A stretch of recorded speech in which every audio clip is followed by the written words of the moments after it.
건설산업연구원에서 이제 이번에 발표된 내용을 보게 되면 1.8% 전국입니다. 여기는 전국입니다. 1.8% 하락할 것으로 전망을 했고요. 수도권은 0.5%, 비수도권은 3% 하락할 것으로 전망을 했는데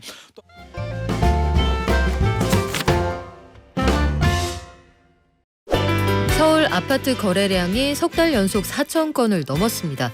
그리고 올해 거래된 서울 아파트 매매가 분석해보니까 10채 중에 6채는 전고점의 한 80% 이상에서 거래가 됐다고 하네요. 시장이 좀 살아나는 것 같기도 한데 건설산업연구원은 하반기에 집값 빠진다 이런 전망을 내놨습니다. 현장을 보시는 분의 의견은 어떨까요? 한 주간의 소식들 부동산경제연구소 김인만 소장에게 들어보겠습니다. 안녕하세요. 안녕하세요. 소장님 이발하셨습니까? 어떻게 하셨어요? 날씨가 더워서 지금 이발이 핫트렌드예요. 아 그래요? 네, 물가도 비싸고 시원하게 한 번에 했습니다. 짧게 깎겠다. 아니 근데 요즘에 부동산 시장이요. 네네. 거래가 조금 늘어나고 있다 이런 것들이 느껴진다는 분들 계시는데 동네마다 여전히 가격차가 크다 보니까 네.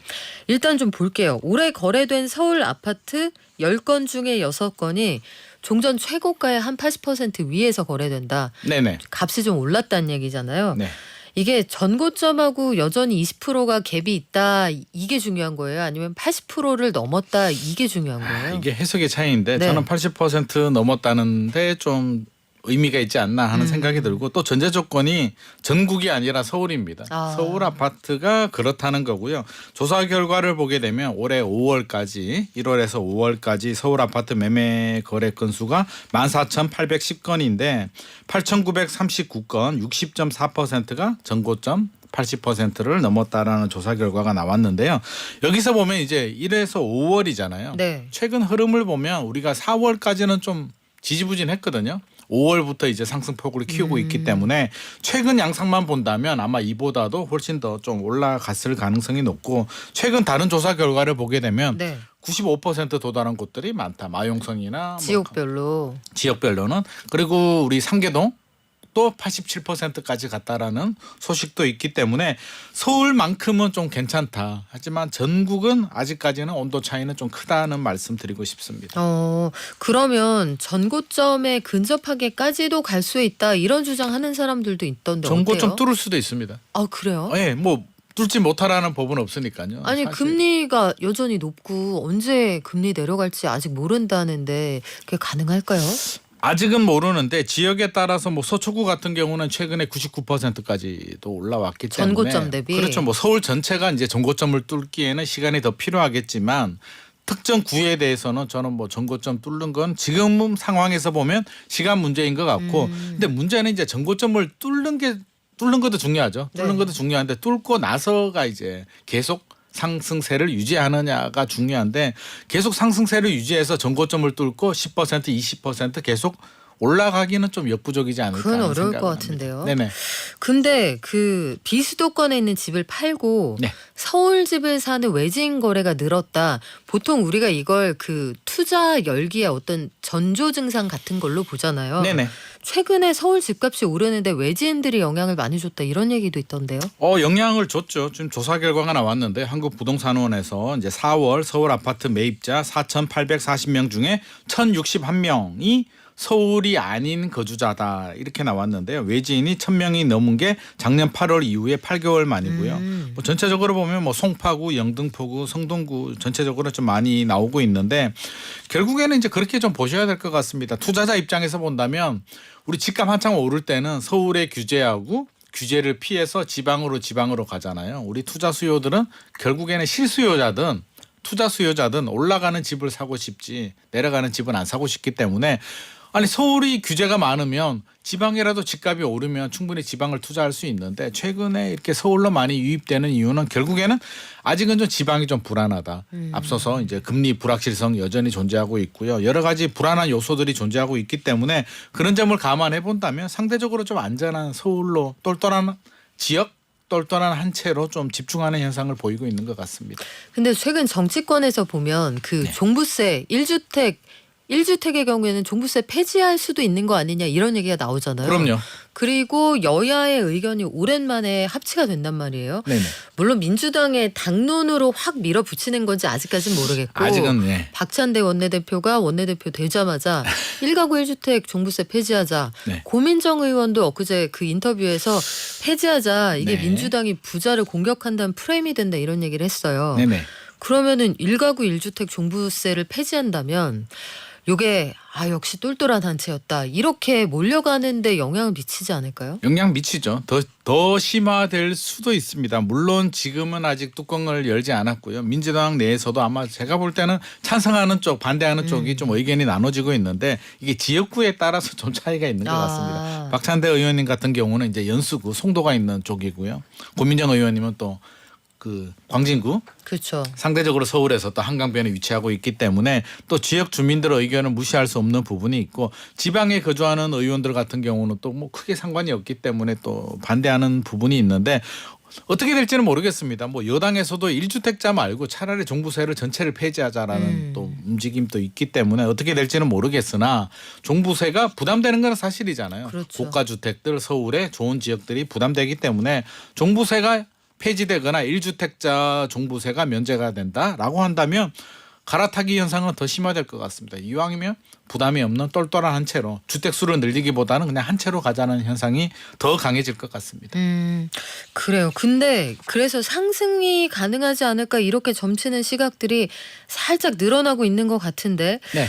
건설산업연구원은 하반기에 전국 집값이 떨어질 거다 이런 전망을 했습니다. 요 네. 사이 분위기하고는 좀 다르지 않아요? 다르죠. 서로 바라보는 관점이 좀 다른데요. 저는 양쪽 의견을 이제 좀 들어보면 집값이 올라간다는데 이제 베팅을 하시는 분들은 전세 가격도 올라간다. 공급 물량이 부족하다. 금리는 결국에는 내릴 것이다. 또 종합부동산세 같이 세제 부담도 결국에는 완화되지 않겠느냐에 베팅을 하고 있는 거고요. 건설산업연구원에서 이제 이번에 발표된 내용을 보게 되면 1.8% 전국입니다. 여기는 전국입니다. 1.8% 하락할 것으로 전망을 했고요. 수도권은 0.5%, 비수도권은 3% 하락할 것으로 전망을 했는데 또 하락 이유도 좀 들어봐야 되잖아요. 네. 하락 이유도 저는 공감하는 부분이고 이런 이유 때문에 제가 앞서서 전고점을 뚫을 수는 있으나 계속 올라가기는 좀 어렵다고 제가 말씀한 부분이 바로 이 부분인데 가격 상승을 이끌기에는 절대적인 가격 수준이 부담스럽다. 지금도 비싸다. 여전히 버블이 좀 남아있다라고 보여지고요. 금리 인하가 되지 않았다 하더라도 큰 폭으로 내리기는 어려울 것이다가 두 번째 이유고요. 세 번째 경기가 좋지 않다. 부동산 또 경제의 한 축인데 지금 경기가 좋지 않은데 계속 올라갈 수 있겠는가. 네 번째는 신생아 대출이 상승에도 영향을 줬지만 이게 재원이 충분하지 않기 때문에 계속 돈 떨어져 간다. 돈 떨어져 간다. 그러면 결국에는 한계가 있을 것이다라는 의견을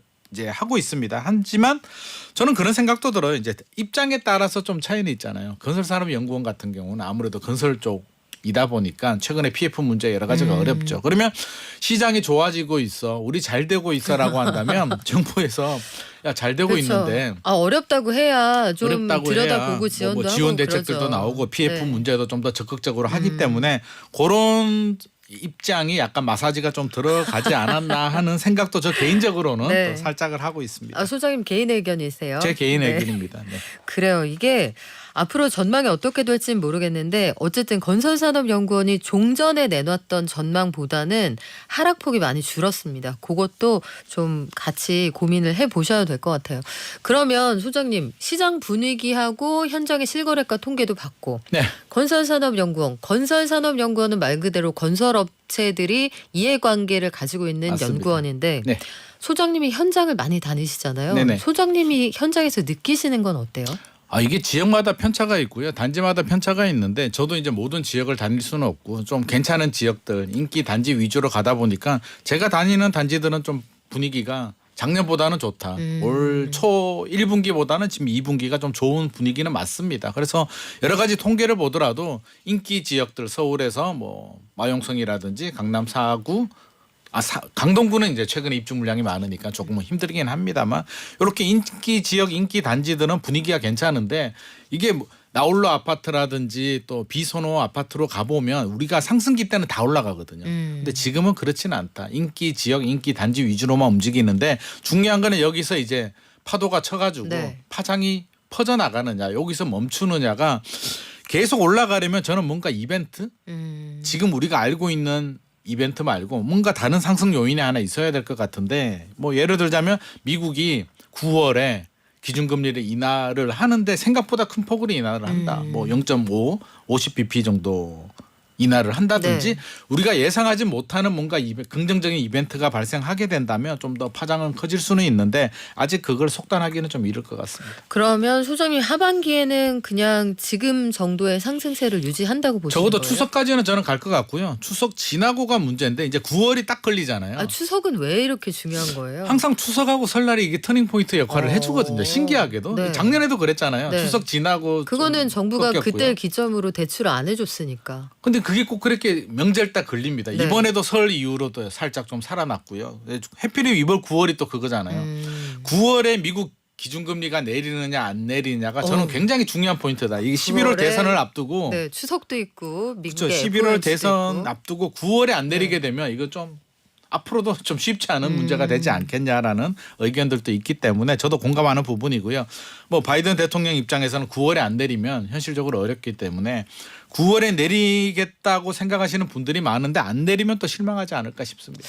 비수도권은 앞으로 어떻게 될 것 같아요? 비수도권은 뭐 당장은 최근에 그렇게 나쁘지는 않습니다. 네. 작년보다는 좀 좋아지고 있는데 이게 지역에서 학군지나 아니면 그 지역에 서도하는 지역들은 올라가더라고요. 맞습니다. 네. 뭐 지방이라고 해서 다 죽는 것도 아니고요. 인기 지역들, 인기 단지들 위주로 움직이는데 이게 전체가 움직이기에는 결국에는 서울이 정고점을 뚫고 더 치고 올라가줘야 되고 수도권 지역들도 올라야 되고 이게 파장이 쳐줘야 되는데 지금 그렇지는 않고 있고 또 하나 보자면 이제 갭이 벌어지고 있잖아요. 서울하고 지방이 이제 갭이 벌어지고 있는데 양극화가 더 심해지는 것 같죠. 양극화가 심해지는데요. 과거 사례를 보면 이게 양극화가 계속 벌어지진 않거든요. 어느 정도 때가 되면 결국에는 서울이 고평가, 지방은 저평가 인식이 되면 또 다시 갭이 줄어들 수도 있기 때문에 저는 서울이 계속 올라간다라고는 생각하지 않습니다.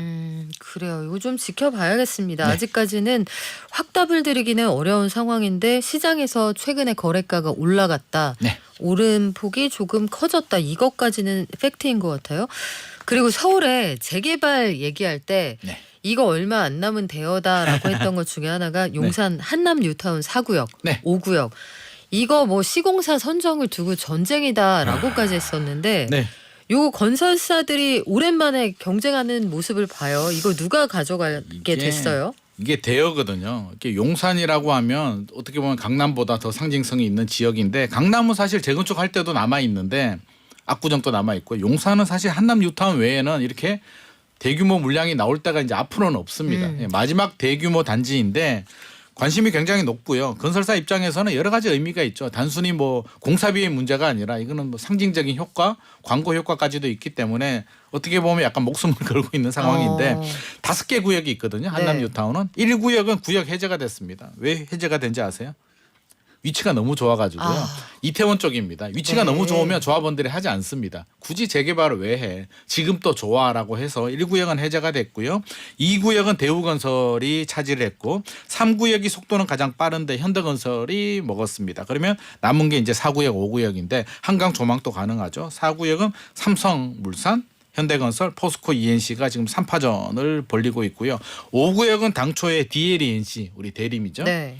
독주가 예상했는데 최근에 10개 건설사가 모여들면서 10개요? 네, 우리가 5구역이라도 먹겠다라고 해서 좀 경쟁이 치열해지고 있는데 건설회사 입장에서는 이제 서로 물고 물리는 이런 먹이 사슬이 있거든요. 부산에 이제 대형 재개발 사업이 있었는데요. 촉진 2-1구역 이게 몇 달 전 얘기인데 포스코하고 삼성물산하고 치열하게 경쟁하다가 포스코가 이겼어요. 삼성이 이제 체면을 좀 구겼고요. 여의도 한양 같은 경우는 또 현대가 포스코 ENC를 이겼습니다. 그래서 삼성 같은 경우도 이제 한남 3구역, 4구역에서 사활적으로 달려들겠다. 이게 자존심 회복을 좀 해야 되는데 어떻게 될지는 모르겠고 간만에 이렇게 좀 경쟁이 후끈한 것 같습니다. 아니 다른 동네에서는 우리가 공사비 올려준다고 해도 아유 안 할래 이런 지금 그런 반응이라면서요. 분위기입니다. 네네. 근데 여기가 그렇게 그 재건축 이후에 시장 가능성이 굉장히 좋은 곳이에요? 시장 가능성도 좋고 아까 제가 앞서서도 말씀드렸듯이 깃발 하나 꽂을 수 있는 거죠. 용산, 앞으로 나올 수 없는 가장 좋은 한강변에. 아파트 한강변에 그러니까 반포대교 북단을 말씀하시는 만약에 거죠? 여기 광고판을 하나 설치한다고 생각해 보십시오. 돈을 얼마나 내야 되겠습니까? 근데 광고판을 10년, 20년을 달아놓을 수 있는 거잖아요. 그냥 아파트에 우리 회사 이름 써놓는 것만으로도. 그러니까요. 그래서 그 광고 효과만 보더라도 이거는 공사비로 따질 문제는 아닌 것 같습니다. 그래요. 이런 동네도 또 있구나. 이거 다시 확인하게 되는데 그 와중에 청약 혜택을 늘리면서 이런저런 혜택을 많이 줬잖아요. 네네. 뭐 신생아 혹은 다가구. 근데 청약 통장 가입자 수가 늘어나다가 다시 줄어든대요. 이거 왜 그렇습니까? 살짝 늘어나다가 살짝 줄어들고 있는데 2022년 6월 금리 오르기 전에 이제 마지막 피크였는데요. 2,703만 1,911명이 가입을 했었고요. 올해 1월에 2,556만 명으로 147만 명이 감소를 했습니다. 정부에서 여러 가지 이제 대책들이 나와서 조금 늘어나다가 최근에 다시 5천 명이 감소를 했는데요. 제 주변에 보더라도 이게 최근에 해지하는 분들이 계세요. 왜요? 그래서 제가 왜 해지하냐고 물어보니까 이제 내가 주택이 있다. 1주택이나 2주택이 있어서 어차피 사용하지 못하는 거 나 이거 1,000만 원 들어가 있는데 깨고 그냥 엔비디아 사거나 나 네. 그냥 코인 살래. 라고 하더라고요. 근데 아유, 제가 차마 잠깐 혹했는데 네. 그렇게 하는 게 맞아요? 말리지는 못하겠더라고요. 아. 왜냐하면 2주택을 팔 계획이 없는데 계속 돈을 묶어두느니 뭐 살아생전에 그분이 당첨되실 일은 없을 것 그렇죠. 같고. 그래서 엔비디아 산다는데 제가 또 뭐라고 말리겠습니까? 그럼 1주택은 어때요? 1주택 가진 분들 추천 중에도 물량은 가능한데 실질적으로 당첨 가능성이 없죠. 없다고 그래서 봐야죠, 최근에 거의. 이제 해지하는 분들이 이제 네. 그런 특히 분양가도 굉장히 많이 상승을 했잖아요. 그래서 무주택자들도 야, 이 분양가는 내가 따라갈 수 없는 수준이야라고 이제 포기를 하는 거고요. 차라리 기존은 신축 주택을 내가 돈 주고 사면 되니까 청약 통장은 필요 없다. 아파트 사는데 보태겠다라고 하시는 분들도 계시기 때문에 당분간은 청약 통장 가입자 수가 늘어나기는 좀 어려울 것 같습니다. 여기에서 가입자들이 내는 돈이 주택 기금이 되는 맞습니다. 건데 네네. 요거 또 기금 어떻게 될지 좀 봐야겠네요. 네. 근데 아파트 매매 시장이 살아난다 이건 지금 느껴지는데 여전히 비아파트 시장 특히 빌라 시장은 굉장히 어렵죠. 어렵습니다. 빌라 시장은 뭐 지금 뭐 말 안 해도 아마 아시고 계실 텐데요. 서울입니다. 우리가 서울은 좋다라고 했는데 빌라 시장은 뭐 전혀 반대로 가고 있고요. 46%가 역전세 주택. 그러니까 2년 전 계약 시점보다 지금 전세 가격이 떨어진 거로 나왔습니다. 그래서 굉장히 어려운 상황이고요. 서울에서는 강서구가 74%, 10가구 중에 7개, 8개는 전세 가격이 떨어졌다라고 나오고 있는데 아우성을 치고 있는데 이제 네. 주요 원인은 뭐 여러 가지가 있을 수도 있습니다. 전세에 대한 신뢰가 무너진 부분도 있고요.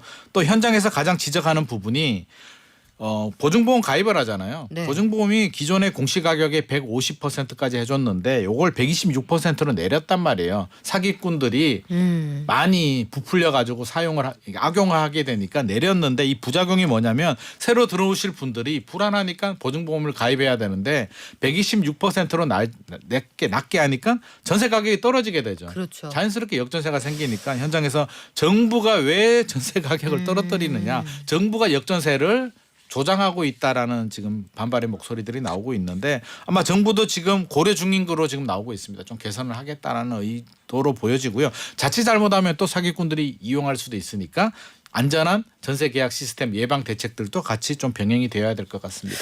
그래요. 끝으로 부동산원 통계 잠깐 알려드리고 마무리하죠. 서울은 0.09%로 상승폭 확대했고 네네. 수도권 지방은 아직까지 하락 아직은. 중인데 네네. 전국적으로 올라가고 수도권 0.05까지 올라갔네요. 네. 오늘 말씀 여기까지 듣겠습니다. 지금까지 부동산경제연구소 김인만 소장이었습니다. 고맙습니다. 감사합니다.